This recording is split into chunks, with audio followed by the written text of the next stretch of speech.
Your Spurs preseason is over. Let's take a look back and give it our takeaways.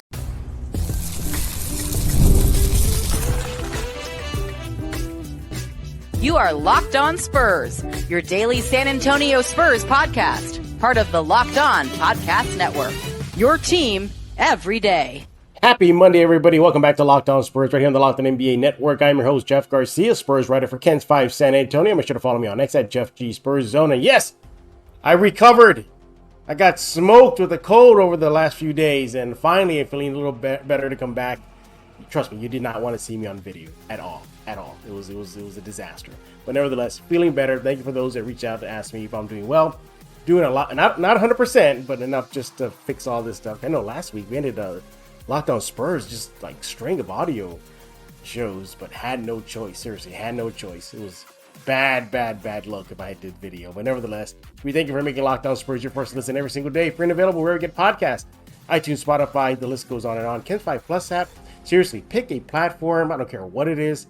Find Locked On Spurs, subscribe as well to the rest of the Locked On Podcast Network shows. So what are we talking about today? We're going to be looking at the preseason. We're taking a look back. And we're going to give three takeaways. That we thought stood out or maybe didn't stand out for your silver and black. Our guest is going to get 2 bites at the apple. I'm going to get 1. We got to do our guests, right? They get a little bit more shine. But nevertheless, we're going to get to that and get to your thoughts, fan comments. You guys are leaving a bunch of them, especially with can you believe regular season is like a few days away? Crazy, right? Before that big night, opening night begins for the Spurs. They'll be on the road, but nevertheless, hey, it's real basketball, real Spurs basketball about to take part. Today's episode is brought to you by FanDuel. You can start the season with a big return on FanDuel. Place your first $5 bet, and you'll get started with $200 in bonus bets guaranteed. You want to go to FanDuel.com to get started. So, preseason is over, and your Spurs are getting rested, getting those final practices before the regular season tips off in Dallas. So, a lot to discuss. I mean, there really was a lot of, good things about the Spurs in the preseason. Maybe some bad things. What about Champagnie? Did he shine? What about Castle? Did he show enough to make fans believe he's the real deal? Wemby should have been played a little bit longer. He was really taken care of. I mean, kid gloves. Just 15 minutes and he was gone. He even left the court sometimes. Didn't even stay for the full games. So we're going to be diving into that. I have somebody that I'm going to put in my spotlight that stood out for me in the preseason. But let's see what our guest is going to be talking about. I was going to bring him on. He is Rudy Campos. There he is. Hey, what's going on, Rudy? What's up, Jeff? Glad you're feeling better, man. Aren't you glad we do these remotely? So you don't have to get sick, or blame me. Yeah, it's not Comic-Con like we did at Comic-Con, I got smoked. I suspect somebody at Comic-Con had it. I am thinking I got it from them because that's where I was interacting the most with people. So I think that's how it started. I think coming out for Comic-Con, I got a little sick as well. Well, I was a little sick before Comic-Con, allergies, and I think that Monday and Tuesday I kind of had to recover from it. So and I really thought I was just worn out from the excitement. And no, I think it was about Tuesday and Monday I started feeling a little worried, but not to the point of, I think I'm sick. And then I went to the gym on Monday. I went to the gym on Tuesday, and I was at the gym on Tuesday last week, and it wasn't my typical gym performance. Usually I look like Rocky IV in the training montage when I'm there, and that music playing. And I said, okay, everybody has a bad day. Maybe it's just my bad day at the gym. Got back, showered up, and then laid down, and I remember sitting up and going, oh no, it ain't being worn down. I'm going to get smoked. And sure enough, the next day, God, I got wrecked. And then, of course, last week, things just happened with the audio thing because there was a time you came on and you just couldn't do it because you were busy at work. And then our other guest, Raul Dominguez, he couldn't do it because he was busy at work. And then I got smoked and then had to do Friday on audio because I struggled through that, by the way. Go back and listen to that one. You hear me like wheezing and coughing, trying to get through it.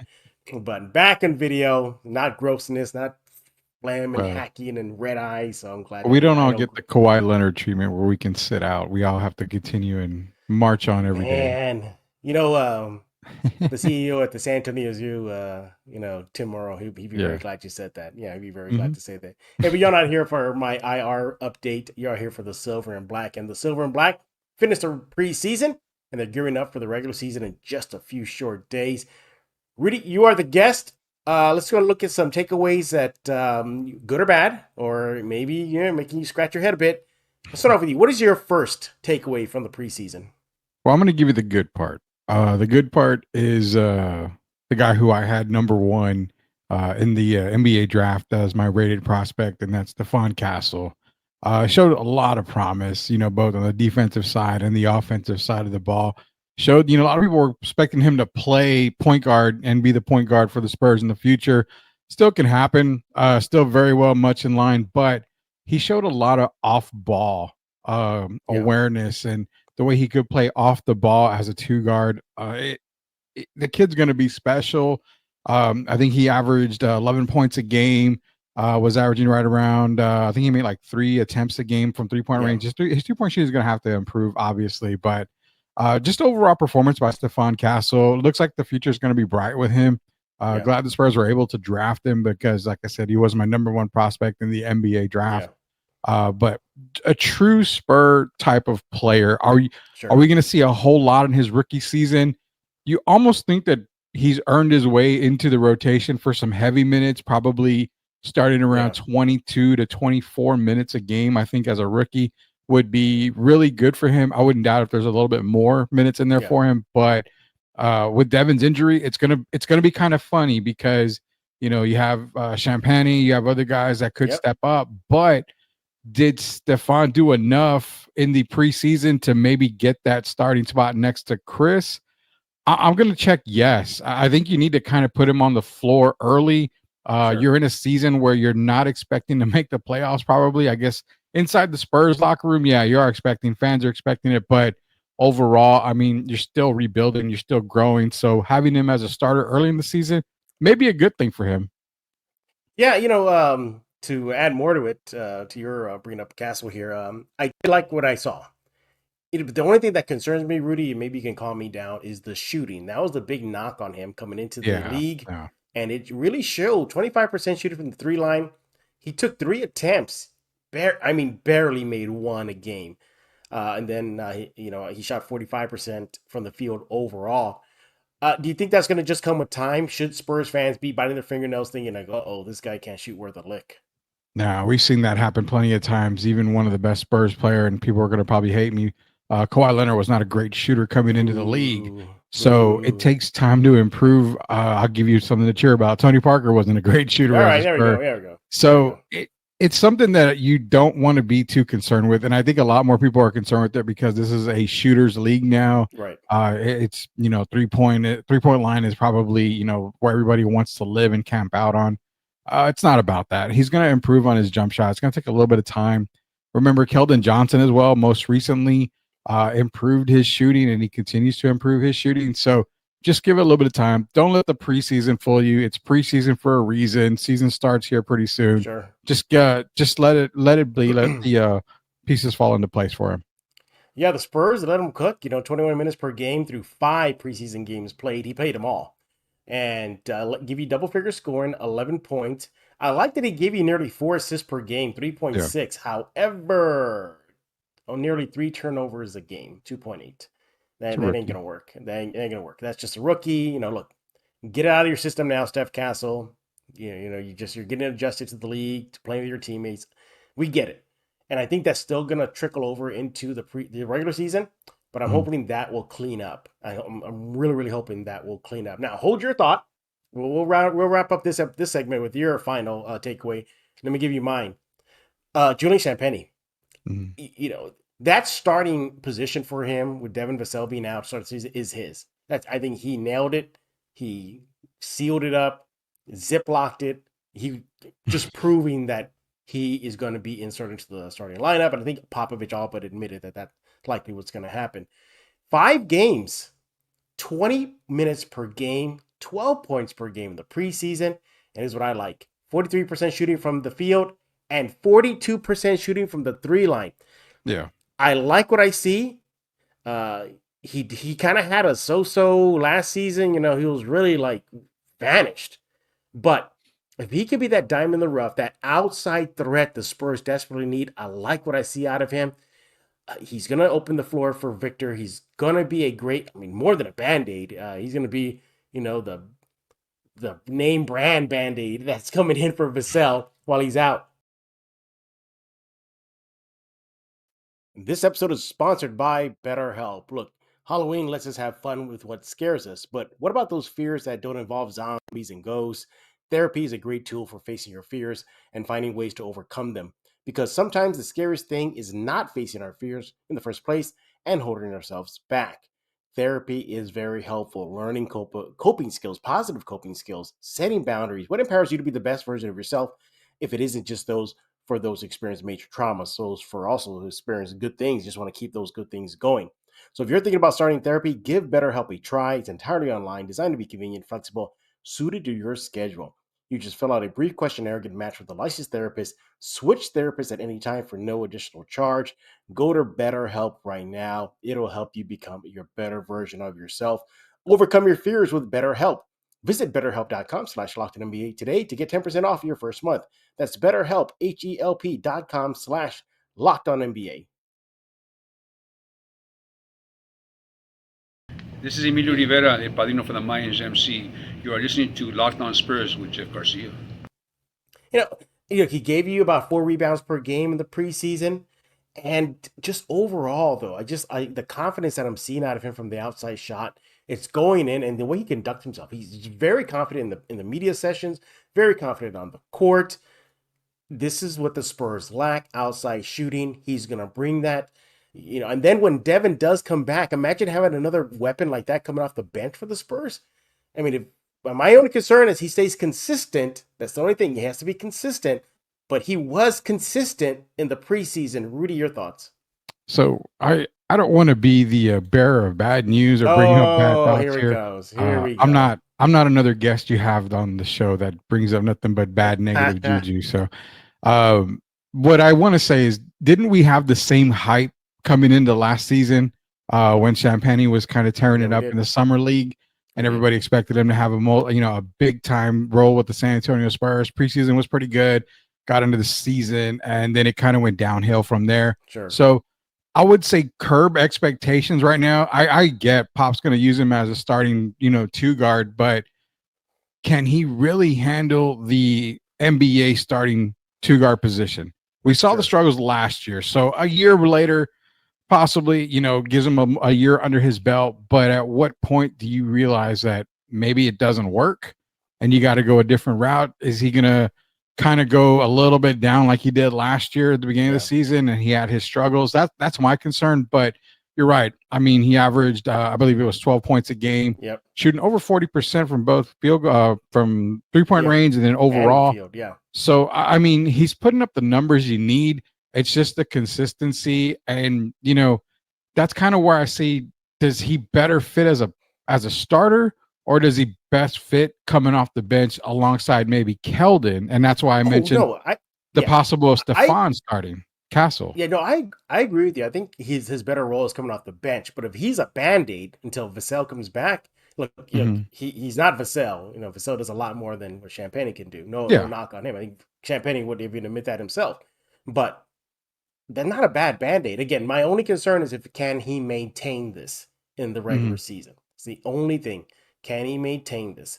You look at the Spurs roster. We've been saying it over and over again here, Locked On Spurs, as there's no perimeter threat. There's really not one. Champagnie looks like he could be that this upcoming season. So that's what stood out for me, is that Champagnie looks like, for him, he could be taking a small leap ahead in his NBA career. But for me, I like what I saw, but my jury's still out. Can he do that consistently until Devin gets back, and then some, coming off the bench? Because off the bench, think about it. You have Keldon, Trey, Champagnie, again, when Vassell comes back, Zach Collins, Steph Castle, depending on if he gets started or not. But I mean, seriously, the bench could be loaded. That's going to be a topic for another Locked On Spurs episode. But yeah, what stood out for me is Champagnie. He looks like he is going to be consistent so far. We'll see when he plays against teams that are not throwing out their G Leaguers, as we saw in the preseason. Going to wrap us up here. Rudy, what's your takeaway from the preseason play?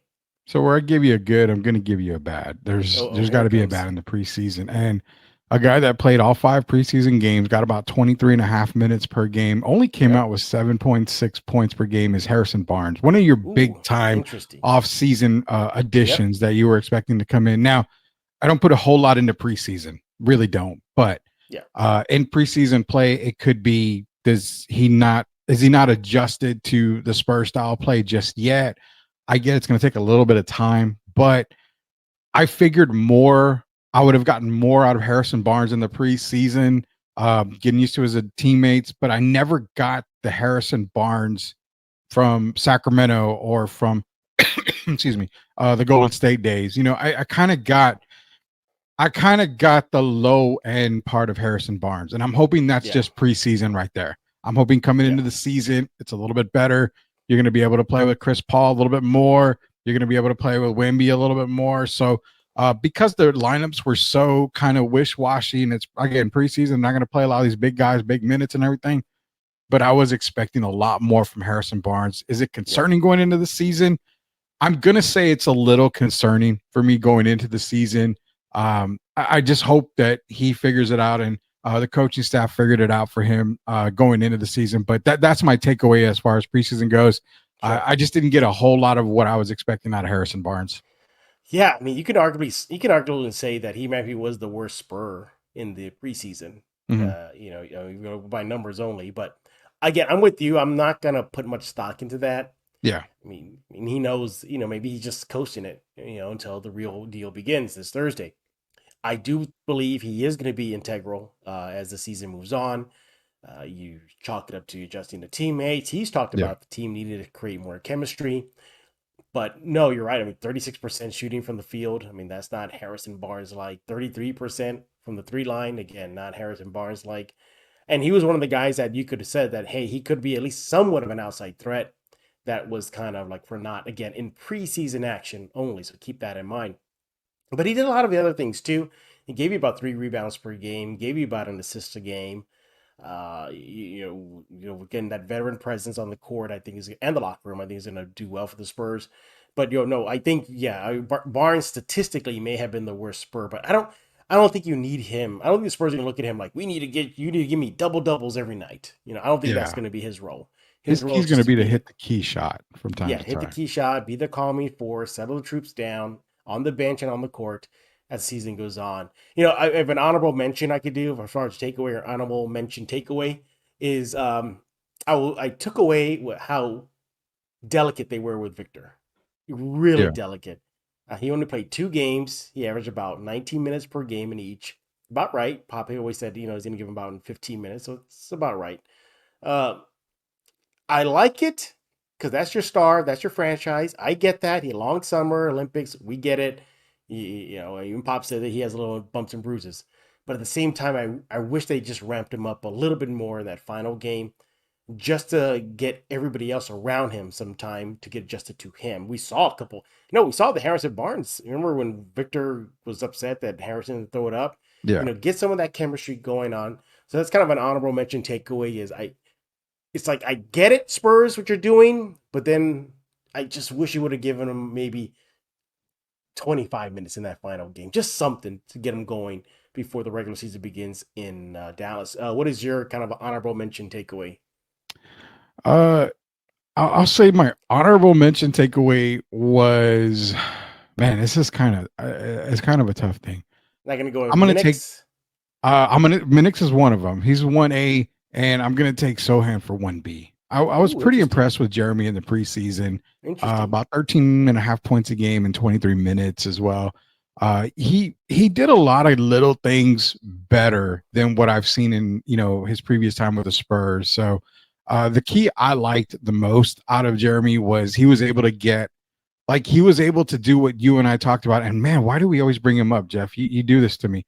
But he does the little things that we always talked about Trey Jones does.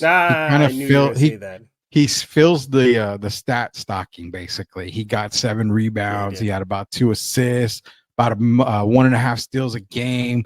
He had about 2 turnovers, but still he put like an overall game together in just about every game he played in 4 games he did. And in Riley Minix, sure. One of the good guys on the Spurs that I'm glad that he was able to get an opportunity with San Antonio.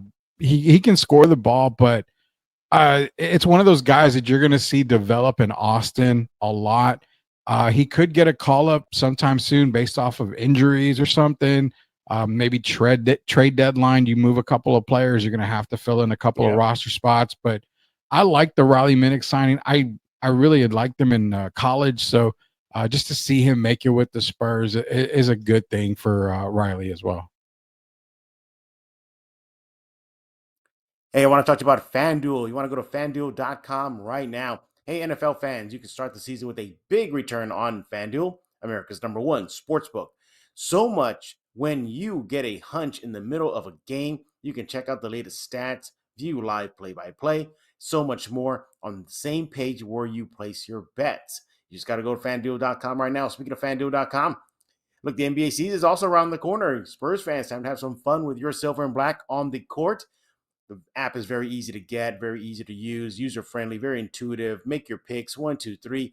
Bet on parlays, bet on win spreads, totals. I mean, seriously, you can have so much fun with sports this sports season with FanDuel. Again, America's #1 sportsbook. You'll get started with $200 in bonus bets guaranteed. Another reason why you got to go to FanDuel when you place your first $5 bet. That's FanDuel.com. Go to FanDuel.com right now, America's #1 sportsbook.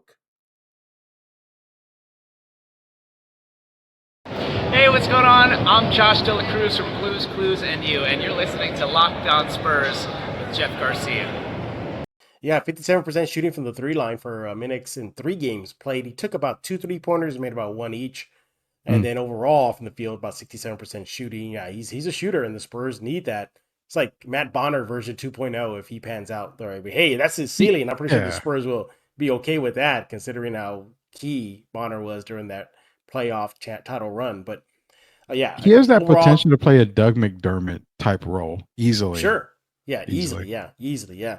But there's so many takeaways from the Spurs preseason. Wish we could stay here longer to get them all. We can't. We want to hear from you. Let Rudy know what you think about his takes on Sweep the League. Well, his ex, Sweep the League at Sweep the League. And check out his show, Sweep the League. He'll talk about that in a few minutes.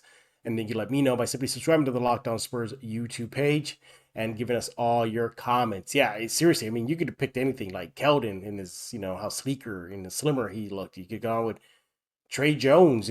Jones ranked up there in steals per game in the preseason, and he was really getting it done on the defensive end. We didn't even touch on Chris Paul, his effect. Seriously, there's so many things to be looking forward to as the Spurs get ready for the regular season. We'll have it all for you right here on Locked On Spurs.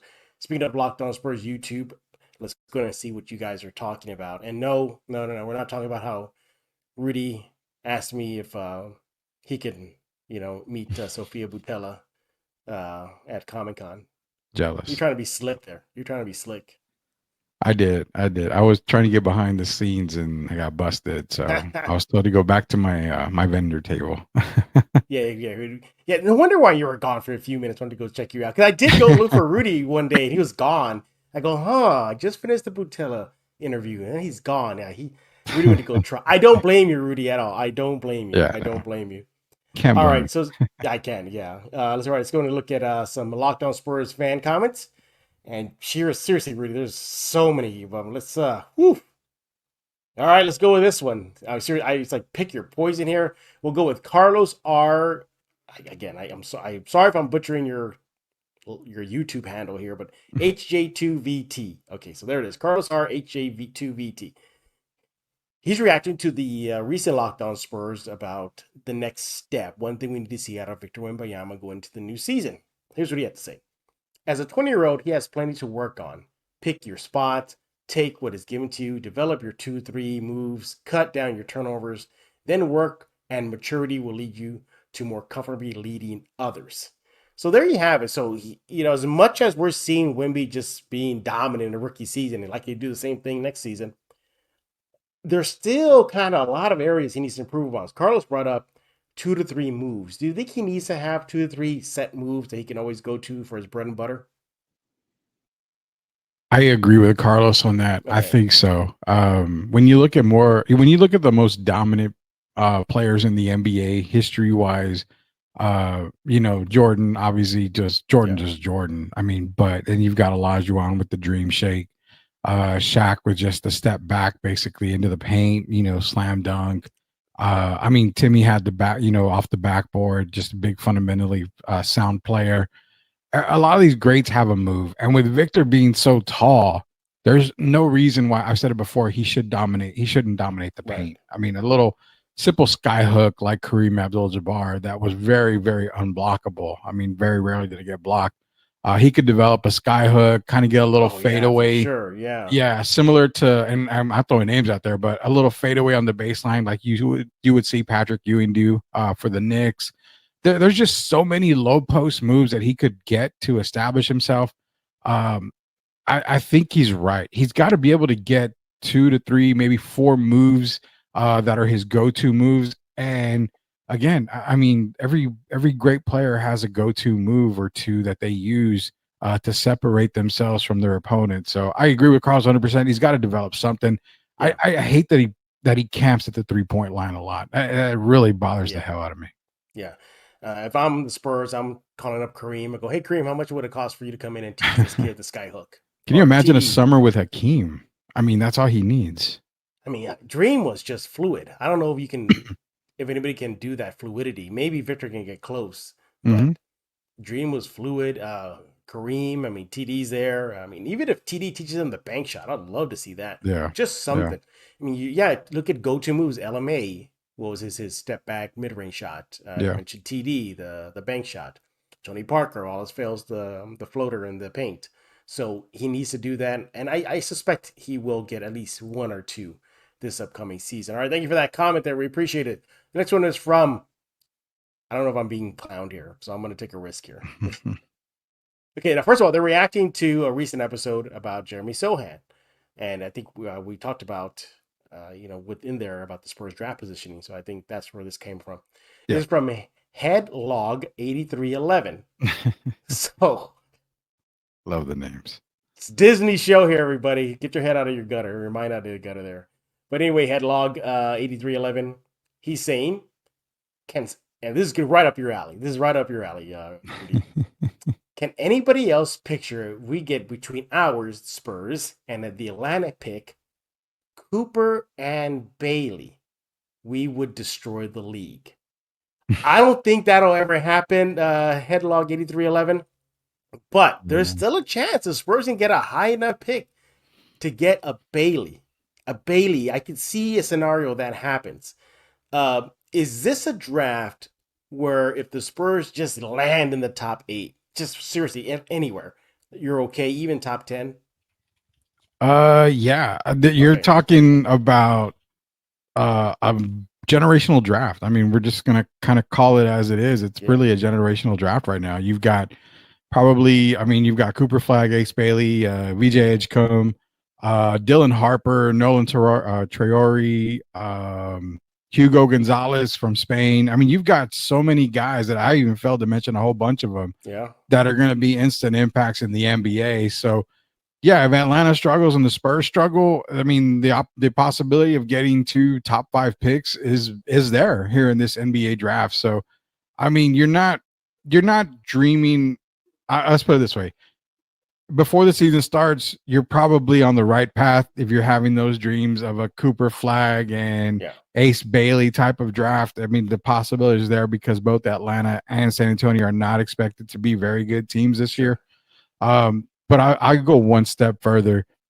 If the Spurs are not able to get De'Aaron Fox at all, then the number 1 player on their board must be Dylan Harper out of Rutgers. Okay.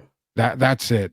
Even if Cooper Flag is there at number 1, I know how good Cooper Flag is, but at the end of the college basketball season, I really feel Dylan Harper and Ace Bailey are 1, 2. Cooper Flag is going to be 3. But for the Spurs, I really like for the Dylan Spurs Harper. big board. For the Spurs big board. Overall. Oh, just overall. Okay. Overall, I've got right now. I've got Dylan Harper. Okay, go ahead. Okay, so I'll put it NBA wise. Okay, NBA wise. I have Dylan Harper, Ace Bailey, Cooper Flag. Like going in that order, 1, 2, 3? Right now, I've got them in that order, 1, 2, 3. Okay. Going into the college basketball season. Now, Spurs wise, I've got, depending if they were to able to get De'Aaron Fox next summer, I've got Dylan Harper number 1 on their board. That solves your point guard position for years, and you're done with it because there's no certainty that Chris Paul will be here after this year. So Dylan Harper solves that issue. But if you're able to go in and get a De'Aaron Fox, then an Ace Bailey should be there. Cooper Flagg would be there. I really, really like Ace Bailey a little bit more than Cooper Flagg. If you've got one pick in the top 3, only because I feel he's more fluid. He's just a better scorer. Cooper does everything right, but I think it might just be a little too much between him and Victor. I think so. I think Victor would work better with Ace Bailey, but I guarantee you're going to see more winning seasons with Dylan Harper because then you've got a Harper Castle backcourt along with Victor. No, I mean, sky's the limit with that. Yeah, forget about it. And then you don't have to pigeonhole Steph Castle as a point guard. You can really put no 2 or off 3. the ball. Yeah, off the ball. And I mean, I think though there will have to be a point in the season where if the Spurs are again going the way that Vegas things are going, like not even going to sniff the play in. I mean, I think there's going to have to come a point where they pull the plug in the season, right? I mean, seriously. Yeah. Well, you're going to have to do that. Yeah, because the other day when we were covering UTSA, the opening night roster came out and I had posted it, and I asked one of the journalists there that was with us in the press box, and his exact words were, "That's a 25-win team." That's the first thing out of his mouth. I think you're saying too. You're taking the under, right? On the projection? Yeah. I've got him right at 30 wins. Low end 28, high 32, but right in the middle at 30 is what I've got. Another tank job season. I mean, I get it if they do it. I get it. I totally would. Sure. I mean, look at the roster. Does it scream 10-game turnaround? To me, it does. A 10-game turnaround, yeah. And I think Victor gets you at least 3 or 4 of those. I think CP3, Barnes, if the tight games, and how many games did they lose last year when it was like in crunch time? I think the NBA describes that as 5 minutes or under. And that's a good amount of games right there. And it was a good amount of games. So I think they get at least 10 more. I'm taking the over. I think what Vegas last check was 35-36. I'm getting them around 38-39. Ooh, but again, 16-game turnaround. That's a lot. That's Duncan and Robinson stuff right there. I mean, if you're thinking about it, that's a 16-game. No, wasn't Duncan and Robinson 20 plus? Yeah, but that's what I'm saying. You're talking about a Duncan and Robinson type turnaround for the Spurs. Duncan had it easier. Robinson, I mean, the way he came in was just extremely dominant. To that 56 win, So, I mean, I don't see that big of a turnaround. I mean, I see 8 games, minimum turnaround, and for me, that's a successful season. Any type of plus side is successful for me. Man, Rudy with the hot takes. Then again, we can't really, push aside Rudy's thoughts because last year Rudy nailed it, and then 22 wins. He called it. He called it. He was right there with Vegas. He said 22 wins. Vegas came out 22 wins. What happened? 22 wins for the Spurs. But again, even if they do that, either barely miss the play in or take the under on the projection around 30, you said, then they're sitting pretty in that draft. They are. But it's funny. I say 30 wins, but I mean, at worst, they're probably the 4th worst team in the West because Portland, I have them lower. I argued with Derek Irvin on this, but I could possibly see them being better than the Clippers without Kawhi Leonard playing. All they have is James Harden. Oh, right, yeah. And so Paul George is George is in Philadelphia. So I mean, Paul George. Yeah, right. Sorry. Yeah, he's in Philadelphia. So I can see them probably being better. Utah's the question mark. Are they better than Utah? Well, I mean, people say yes, they are. They're definitely better than Utah, but Utah's no slouch either. I mean, so 3rd, maybe at worst, 2nd worst team in the West. At Portland, best, maybe 4th West. Portland. Oh yeah, I don't. Portland's still in a rebuild. I don't have them losing to Portland at all. Wow. By the way, you and Derek, man, on that De'Aaron Fox train there. Y'all are going to manifest that to happen, huh?